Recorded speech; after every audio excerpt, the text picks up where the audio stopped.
ఆంధ్ర తెలంగాణలో తక్కువ ఫీజులతో high quality results ఇస్తున్న ఏకైక సంస్థ తిరుమల్ ఐఏఎస్ ఇన్స్టిట్యూట్. రష్మిక మందన్న గురించి ప్రత్యేకంగా చెప్పాల్సిన అవసరం లేదు. ఈ కన్నడ భామ ప్రస్తుతం టాలీవుడ్ లోనే కాదు బాలీవుడ్ లో కూడా తన హవా కొనసాగిస్తోంది. అలా అల్లు అర్జున్ సుకుమార్ కాంబినేషన్ లో తెరకెక్కిన పుష్ప సినిమాలో శ్రీవల్లి అనే పాత్రలో ఒదిగిపోయింది రష్మిక. ఈ సినిమా బ్లాక్ బస్టర్ హిట్ గా నిలవడంతో ఈ అమ్మడు నేషనల్ క్రష్ గా మారింది. ఇలా తనకంటూ ఓ ప్రత్యేక గుర్తింపు తెచ్చుకుని బాలీవుడ్ లో కూడా ఎంట్రీ ఇచ్చింది. ఈ తరుణంలోనే సందీప్ రెడ్డి వంగ దర్శకత్వంలో వచ్చిన యానిమల్ సినిమాలో నటించి తన అందాల ఆరబోతతో నేషనల్ క్రష్ గా మారింది. ఇక ఇటీవల పుష్ప 2 సినిమాలో కూడా నటించింది. ఈ సినిమా ఎలాంటి విజయం సాధించిందో ప్రత్యేకంగా చెప్పాల్సిన అవసరం లేదు. బాక్స్ ఆఫీస్ రికార్డులను బ్రేక్ చేస్తూ సరికొత్త రికార్డులను క్రియేట్ చేసింది. ఈ సినిమాలో రష్మిక మరోసారి వరల్డ్ వైడ్ ప్రేక్షకులను మెప్పించింది. ప్రస్తుతం నేషనల్ వైడ్ గా క్రేజ్ సంపాదించుకున్న ఈ అమ్మడు వరుస సినిమా అవకాశాలతో దూసుకుపోతోంది. ప్రస్తుతం ఈ అమ్మడి చేతిలో 5 సినిమాలున్నాయట.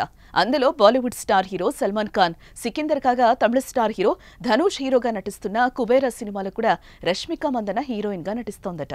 మరో 3 సినిమాల టైటిల్స్ ప్రకటించాల్సింది.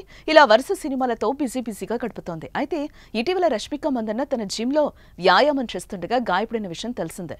దీంతో ఈ అమ్మడు పూర్తిగా బెడ్ రెస్ట్ తీసుకుంటోందట. దీంతో తాను నటిస్తున్న సినిమాల షూటింగ్స్ కు కాస్త అంతరాయం ఏర్పడింది.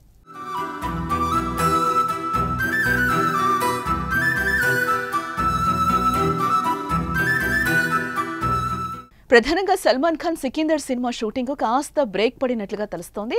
ఈ తరుణంలో రష్మిక తన హెల్త్ అప్డేట్ ఇస్తూ ఓ ఇంట్రెస్టింగ్ పోస్ట్ పెట్టింది. రష్మిక తన కుడికాలికి గాయమైనట్టు తెలుపుతూ పాదానికి కట్టుతో ఉన్న ఫోటోను షేర్ చేసింది. ఇక రష్మిక తన పోస్ట్ లో ఇలా రాసుకొచ్చింది. న్యూ ఇయర్ గాయంతో మొదలైందని అది ఎప్పుడు బాగుపడుతుందో తెలియక ఆందోళన పడుతున్నట్టు ఆ పోస్ట్ లో రాసింది. ప్రస్తుతం తను ఆశావాదంతో ఉన్నానని, తన గాయం ఎన్ని వారాల్లో తగ్గుతుందో ఆ దేవునికి మాత్రమే తెలుసునని పేర్కొంది. ప్రస్తుతం తను నటిస్తున్న సికిందర్ కుబేరా షూటింగ్ సెట్స్ కి తిరిగి రావాలని ఆశిస్తున్నానని పేర్కొంది. అలాగే తన వల్ల ఆలస్యానికి దర్శక నిర్మాతలను క్షమించమని కోరుకుంటున్నానని పేర్కొంది. తాను రికవర్ అయిన వెంటనే తిరిగి వస్తానని రాసుకొచ్చింది రష్మిక మందన. రష్మికకు గాయం అవ్వడంతో ఆమె అభిమానులు ఆందోళన వ్యక్తం చేస్తున్నారు.